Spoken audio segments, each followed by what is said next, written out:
Amis téléspectateurs, chers compatriotes, recevez nos salutations patriotiques. Nous le voici chez vous dans cette émission Le Patriote. Les Patriotes reçoivent pour vous aujourd'hui, à l'habitué, avec un nouveau venu. Évidemment, c'est avec ce dernier que nous allons devoir analyser sur ce que pourra être l'orientation elle-même de notre pays, maintenant qu'il est dans un tournant décisif. Parce que vous le savez très bien, le chef de l'État va devoir s'adresser à la nation dans les 48 heures qui suivent. Je reçois pour vous, dans cette émission, M. Doudou, qui est analyste politique, indépendant, et également, je reçois pour vous un habitué de cette émission que vous connaissez très bien, il s'agit de M. Yvon Kanda. Nous allons devoir parler avec eux. Mais sur quoi va-t-on parler? C'est spécialement sur l'adresse du chef de l'État, mais beaucoup plus les attentes de la population. La population attend quoi qui pourra sortir du chef de l'État dans cette adresse? Alors rapidement, je vais me tourner vers mes invités pour poser une question de curiosité, tout simplement d'abord. Monsieur Yvon Kanda, le chef de l'État, il va s'adresser à la population sur quel ton et quel signe, à votre avis? Merci bien, mon cher David, pour la parole que vous me passez. Le chef de l'État va s'adresser sur quel ton? Nous avons tous suivi ici, il y a cela un mois déjà passé, que le chef de l'État, après avoir constaté que les choses ne marchaient pas, n'avançaient pas dans la direction souhaitée, soit les choses ne marchaient pas comme il les souhaitait, alors, en toute responsabilité, il a marqué juste un frein, il s'est arrêté, il a regardé d'où il vient, il a également aussi une mission au regard de là où il va, parce qu'il connaît exactement là où il va. Il s'est dit, tiens, apparemment, la distance parcourue, bien qu'elle soit longue, pas au-delà de la distance qui reste à parcourir, mais il y a certaines choses, un bon nombre de choses bien sûr qui devraient être exécutées dans cette période et que malheureusement cela n'a pas été. Est-ce qu'il faudrait-il toujours continuer à avancer? Non. Le chef de l'État a une responsabilité. Il a été élu par l'ensemble de la population congolaise. C'est cette même population qui attend de lui dans les 5 ans, en tant que comptable, qu'il rentre encore au devant de cette même population qu'il a élue pour leur faire une restitution du mandat lui accordé.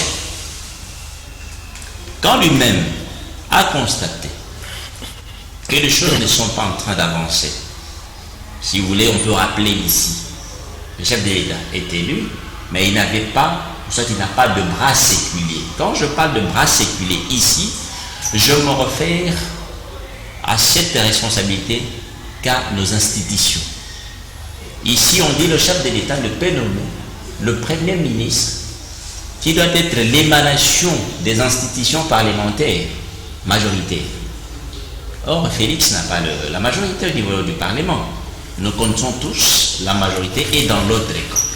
C'est les camps dont on parle ici du FCC qui se retrouve avec cette majorité parlementaire.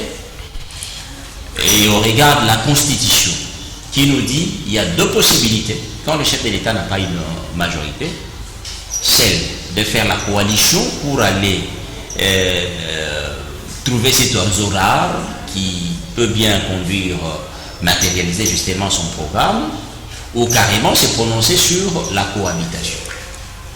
On parle de l'accord, mais moi je pense que l'accord ici c'est 2 forces politiques avec toutes leurs faiblesses ainsi qu'avec toutes les aussi qualités, c'est dit, tiens, ici mettons-nous d'accord, allons dans le sens où nous devons tous regarder dans la même direction pour que notre population en tire gain de cause.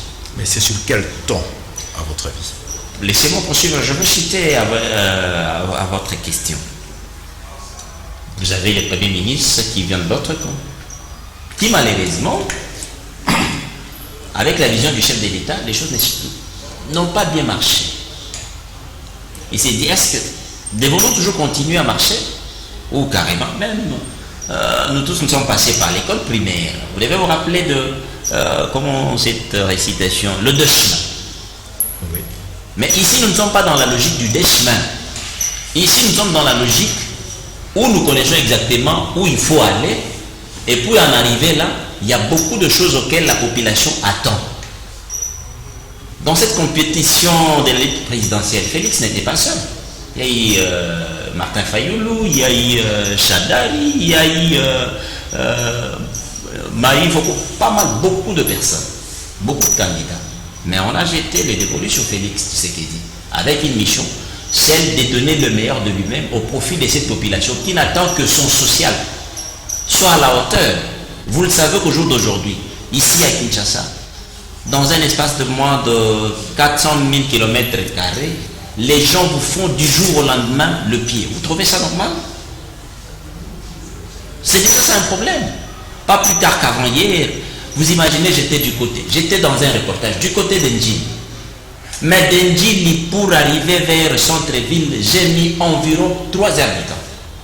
Et j'étais obligé de négocier avec mes pas pour avancer parce qu'il n'y avait pas moyen, les véhicules ne pouvaient pas bouger. C'est déjà un problème auquel la population attend. Non seulement ça, les manger. Les sociales en fait. Bon, bref, les sociales. Mais dès lors que la politique prend en otage cet espace, mais les problèmes du côté social posent sérieusement.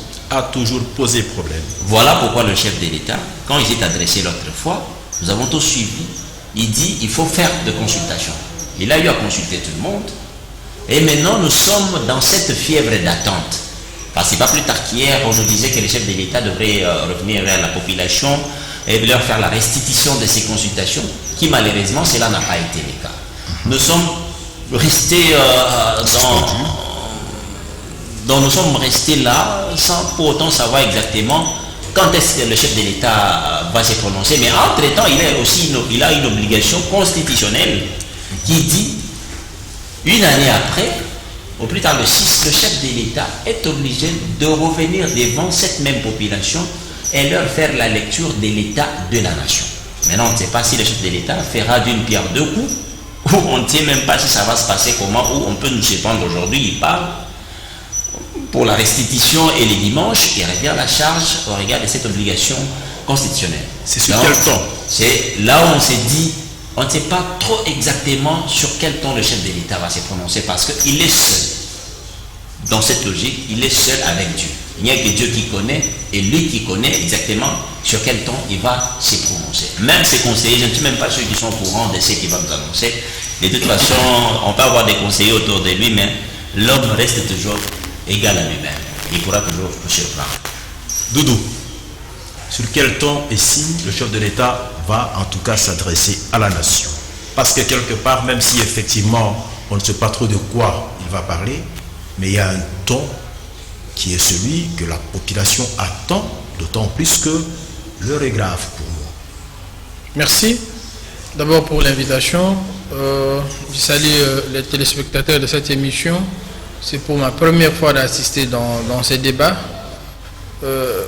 C'est une question importante, mais tout simplement j'ai suivi Yvon qui a été plus historien que quelqu'un qui est pragmatique. Il nous a ramené sur ce qui s'est passé. Oui, nous savons ça. Tout le monde sait ce qui s'est passé. Tout le monde connaît très bien pourquoi on est arrivé là. Et la question était une question trop directe. Sur quel ton? C'est ça la question. Je sais qu'Yvon prochainement ne va pas nous consommer le temps. Mais moi je pense que c'était quand même je voudrais répondre, c'est mon temps, je réponds. Je sais que vous serez patient. Je voudrais dire ceci. Le chef de l'État s'est exprimé pour la première fois avec le ton de quelqu'un qui est frustré, le ton de quelqu'un qui est fatigué, le ton de quelqu'un qui pas fâché, mais qui comprenait beaucoup de choses, mais qui ne pouvait pas dire ces jours-là. Il était très décisif. Son apparence nous disait beaucoup de choses. Chacun faisait la lecture de sa manière.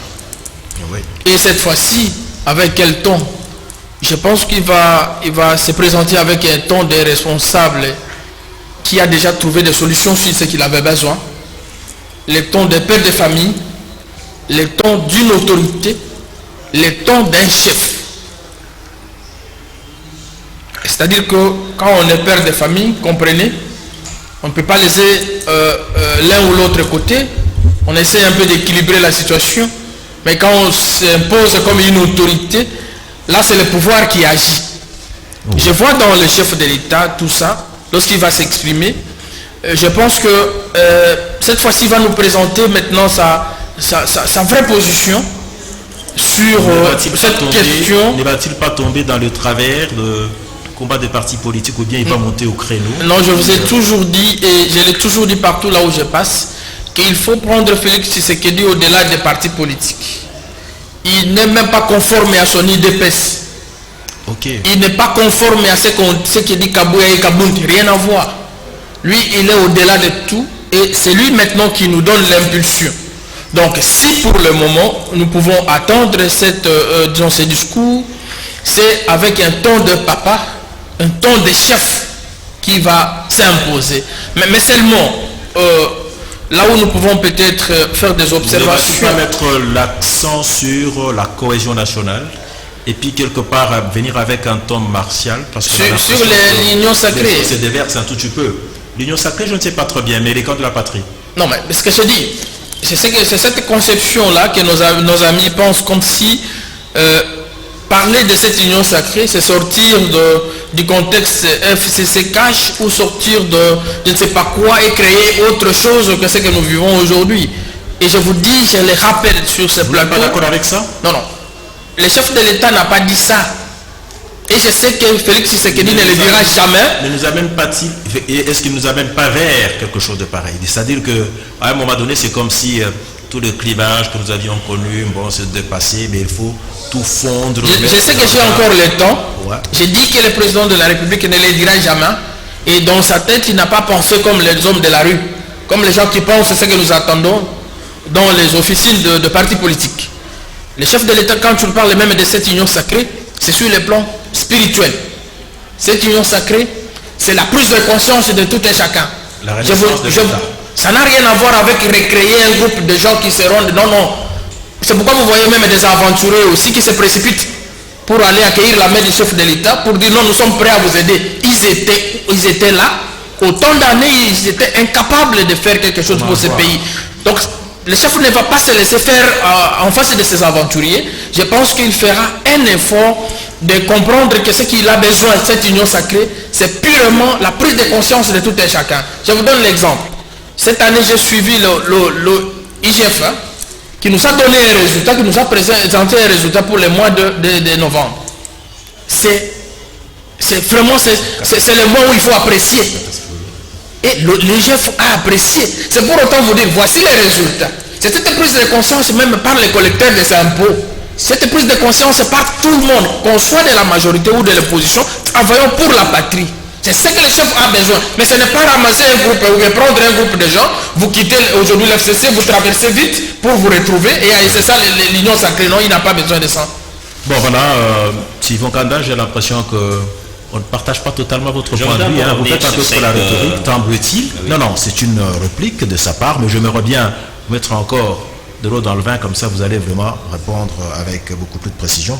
Mais est-ce que dans tout ce que Doudou vient de dire, on n'a pas l'impression que le chef de l'État pourra venir pour éventrer le bout à Karom? Parce que beaucoup d'accusations, c'est aussi arrivé sur le chef de l'État, quand il a été dans des accords, mais quelque part, vous sentirez que les accords sont en dessous de la Constitution. Alors nous sommes devant une impasse. Est-ce que le chef de l'État ne pourra pas revenir avec un ton beaucoup plus ferme et en situant un peu, mais réplique un peu par rapport à Doudou qui t'attaque comme ça? C'est pas possible ça. Merci bien, cher historico. Merci bien.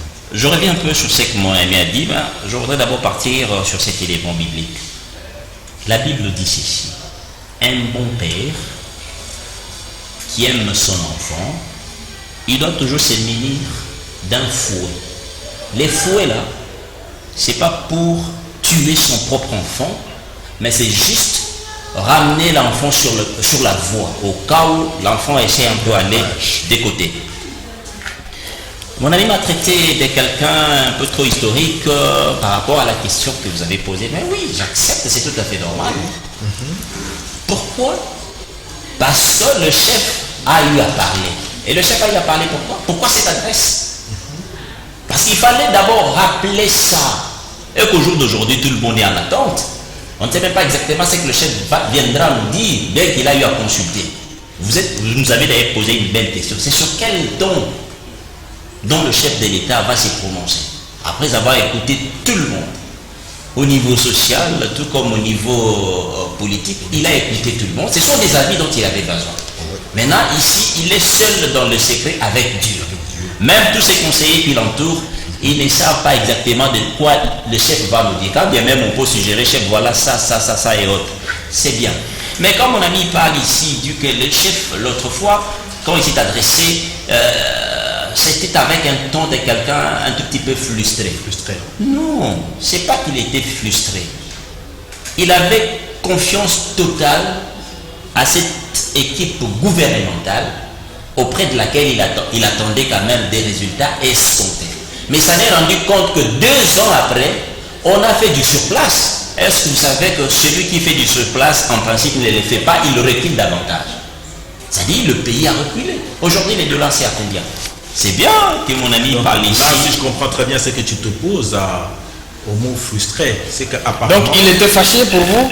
Attendez mon cher ami. C'est-à-dire, je l'ai bien dit ici. En tant que papa, il a constaté que non, les choses ne marchent pas. Est-ce que papa, pour constater quelque chose, il doit se fâcher? Non, pas forcément. Quand il constate que non, ça ne marche pas, en tant que père, il a plusieurs dispositions, plusieurs mécanismes dont il peut utiliser en ce moment pour ramener. Il n'a pas été frustré, sauf qu'il a constaté que non. C'était du surplace dans son équipe gouvernementale dans laquelle il avait confiance faisait et qu'il fallait s'arrêter là, regarder d'où nous venons, où nous sommes et où sommes en train d'aller. C'est comme ça, cette adresse est venue au moment où tout le monde s'y attendait le moins.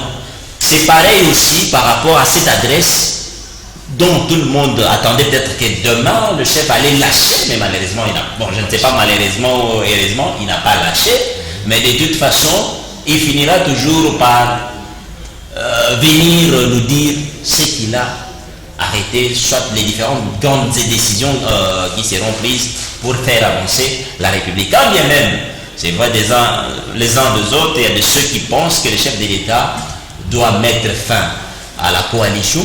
C'est pas un problème. Là, c'est le chef de l'État à lui de voir. Vous avez un autre camp qui vous dit, écoutez, le chef de l'État doit débouter l'Assemblée nationale. C'est pas un problème. Est-ce que tous les ingrédients sont prêts, sont au rendez-vous? Je ne pense pas. C'est-à-dire ici, le chef de l'État, il est le seul à amener ce pays vers la direction tant rêvée par tout le monde. Mais avant que tout le monde y rêve, lui qui s'est jeté dans la marée pour qu'il soit candidat, qu'il soit président de la République, c'est qu'il avait déjà une vision pour cette République. Mais quoi de mieux? Il faut l'aider et avancer.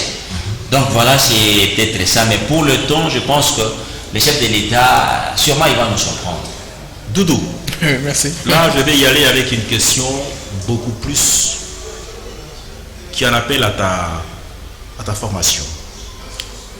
Est-ce que le chef de l'État peut-il venir éventrer le boa, c'est-à-dire l'heure de la vérité a sonné et étaler des choses devant la République de manière que nous puissions vibrer tous sur le même point de vue et puis après, maintenant envisager des solutions dans ce pays. Mais votre question est bien que c'est lui qui doit parler, mais la question apparemment est aussi tendancieuse. Quand vous dites le chef de l'État viendra éventrer les boas, mais je ne sais pas, éventrer les boas par rapport à quoi? Ici, nous savons que le pays est en train de traverser une crise politique dont FCC et CAF. Vous comprenez que je n'arrive là parce que je vais justement l'aider. Parce que quand je dis éventrer le bois, le chef de l'État a été le plus... Je risquerais de ne pas parler aujourd'hui. En se disant que, bon, il a signé les accords, il n'a pas parlé. Et alors qu'il veut parler. Donc j'estime qu'il peut peut-être passer par là. Merci beaucoup pour la question. Je voudrais rapidement revenir encore que je suis en face d'un pasteur. Ils vont se présenter parce qu'il nous a montré ici, il y a un verset biblique qui nous a dit, celui qui maîtrise mieux la Bible. Moi je n'ai pas de problème. Je voudrais revenir, s'il vous plaît, sur frustré. Voici ce que dit le dictionnaire. Priver quelqu'un, s'il vous plaît, priver quelqu'un de ce qui lui est dû, de ce qu'il doit lui revenir, ou à quoi il s'attend. Je pense que je n'ai pas tapé à propos. Bon, le président de la République s'attendait. D'entrer dans de guerres de mots, non, s'il vous plaît. Tu vas réagir, il n'y a pas de problème, tu vas réagir. J'ai un problème. Je sais que tu as la main. J'ai un problème. Et vous avez dit, est-ce qu'il va éventrer les bois? Ces bois-là se trouvent dans les têtes des gens. Ces bois-là, je l'ai toujours dit, ça se trouve dans les têtes des gens, dans les têtes des margoulins, dans les têtes des aventuriers, dans les têtes des gens qui ont détourné, dans les têtes des voleurs, dans les têtes dans toutes les qualifications que je peux utiliser ici. C'est dans les têtes de ces gens-là que vous voyez même ces gens vous voyez aujourd'hui comment il y a l'agitation. C'est dans les têtes de ces gens-là. Parce que si moi je n'ai rien, les chefs peuvent s'exprimer à tout moment. Je suis désolé. Donc je veux trouver que c'est normal. C'est mon chef qui dit, il donne une ligne de conduite pour l'avenir de notre pays et on le suit.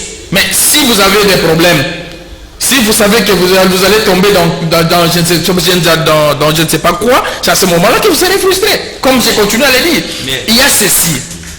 Les chefs de l'État s'expriment devant les congrès. Les fameux accords, est-ce que c'est pas une préoccupation? J'avais dit ceci et je continue à le dire.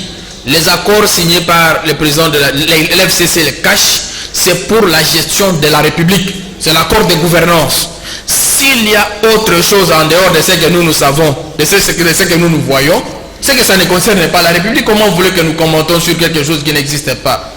Si ça n'existe que dans les têtes des gens qui sont dans l'FCC et dans les têtes des gens qui sont dans le CACH, mais ce que nous savons, j'ai dit, en 2006, nous avons vu des accords entre IE et Idemo Palou, avec le président Kabila à l'époque, pour servir le pays. Cette fois-ci, nous avons vu, nous sommes retrouvés dans une situation un peu complexe, où il fallait chercher la majorité. C'est la coalition, c'est constitutionnel, je l'ai dit. Et alors, sortir du cadre constitutionnel, on doit avoir un accord de gestion de la République pour faire encore autre chose. Quoi? C'est là où moi je dis, c'est tout simplement de la consommation politique.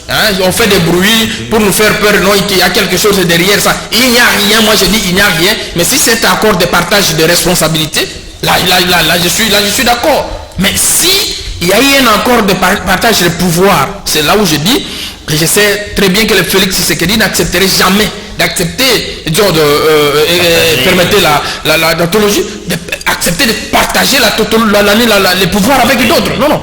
Il n'a pas partagé les pouvoirs, mais il a partagé des responsabilités avec ses partenaires. Alors s'il y a des gens qui ont dans leur tête cette confusion, il faut retirer tout à l'heure là, parce qu'ils seront déçus.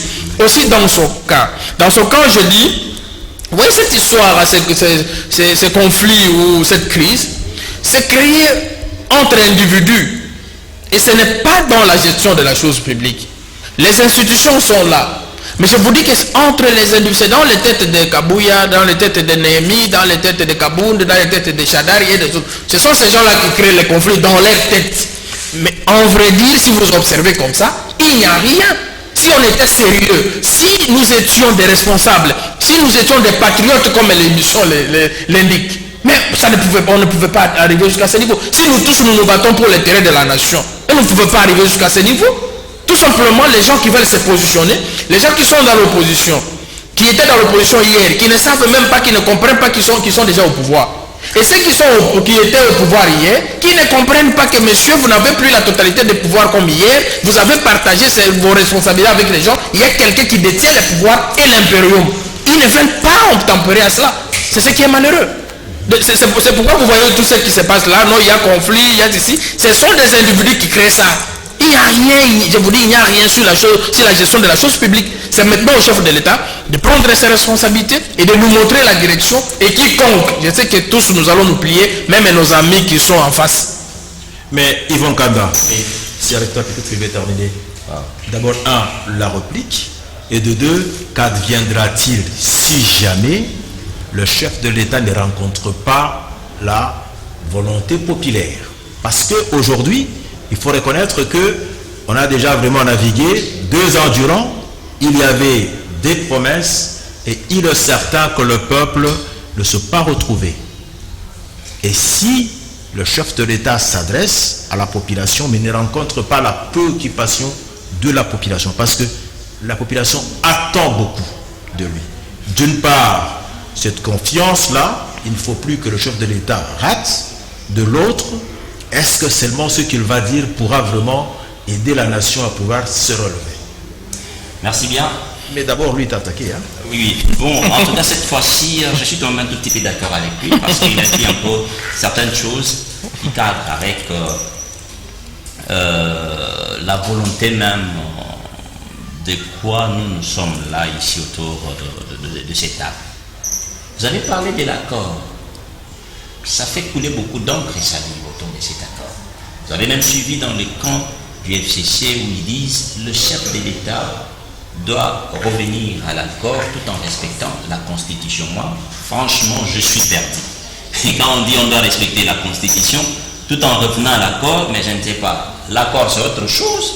Ici, à mon humble avis, et la Constitution en est une autre. Mais au moins, ce qui nous passe dans les yeux comme ça, c'est l'accord de la bonne gouvernance. Voilà pourquoi les responsabilités sont partagées. Pour preuve, dans ces gouvernements de Sylvestre Ilunga Kamba, vous avez les ministres issus de l'autre famille politique FCC, et vous avez également dans le cache des ministres issus, dans les gouvernements, nous avons des ministres issus de cette formation politique, qui malheureusement, si des tendances ne semblent pas donner les meilleurs d'eux-mêmes, et que le chef de l'État avait compris qu'il fallait d'abord s'arrêter là et regarder autrement s'il faut être poursuivre. Maintenant, pour revenir à votre question, la population n'attend pas autre chose. La population attend voir son lendemain être assuré. Les social marchent. Mais les social partira d'abord des décisions qui seront prises par les chefs de l'État dans l'esprit de rencontrer l'attente de la population. C'est le chef de l'État qui va revenir 5 ans après devant cette même population pour leur dire écoutez, c'est moi qui ai été élu, vous attendiez de moi ça, voilà ce que j'ai fait. C'est à la population de juger. Si le chef de l'État sera la moyenne ou au-delà de la moyenne, c'est à cette même population de lui retourner encore la confiance pour le deuxième mandat. Au cas contraire, si c'est là, s'il ne se prononce pas dans les sens en faveur de cette même population, ne vous en faites pas, nous serons considérés tous cette fois-là comme tsunami. Vous savez, quand le tsunami arrive, n'épargnera personne. Voilà. FCC, cash et tout le monde. Parti. C'est la 3e voie. Voilà. Alors, 1 minute, parce que je vois déjà on fait signe. Rapidement, j'ai dit à Yvon. Qui a dit à Yvon que le peuple a dit que nous avons besoin de ça? Encore un peu, s'il vous plaît. Ce qui va arriver, c'est quoi? La majorité, il y a des gens qui seront déçus. Pourquoi les gens seront déçus? Parce que pour d'autres, dans leur tête, c'est attendre le chef de l'État leur dire que non, je n'ai plus de problème avec Joseph Kabila, on a rompu. D'autres attendent que le chef de l'État leur dise non, pour le moment, avec FCC cash, c'est fini. Pour d'autres, non, c'est de dire que Ilunga Kamba, je ne veux plus de lui. Ce sont ces gens-là qui seront déçus. Mais le chef de l'État ne va parler que, c'est pourquoi j'ai dit avec quel ton. Il va parler avec le ton d'une autorité, d'un chef et d'un père de famille. Merci. On ne peut pas les faire que commencer. Nous sommes pratiquement à la fin de cette émission, mais je crois que les choses sont tellement claires. Il est vrai que l'heure est grave. Le temps sera vraiment le temps d'un chef de l'État qui doit gérer l'aspiration profonde de la nation congolaise, et il ne faut pas qu'il de soi. Et il est vrai que nous sommes devant une équation et on attend. Les prophètes sont nombreux. Doudou vous a donné déjà, en tout cas, son point de vue. Je ne sais pas si vraiment il est prophète, mais D'ici 48 heures, on le saura. Nous vous disons merci, au revoir et à la prochaine. C'était votre émission Le Patriote. Elle vous était présentée par notre noble serviteur, M. David Kalonji, Collège Thomas Lestor. Au revoir et à la prochaine. Merci.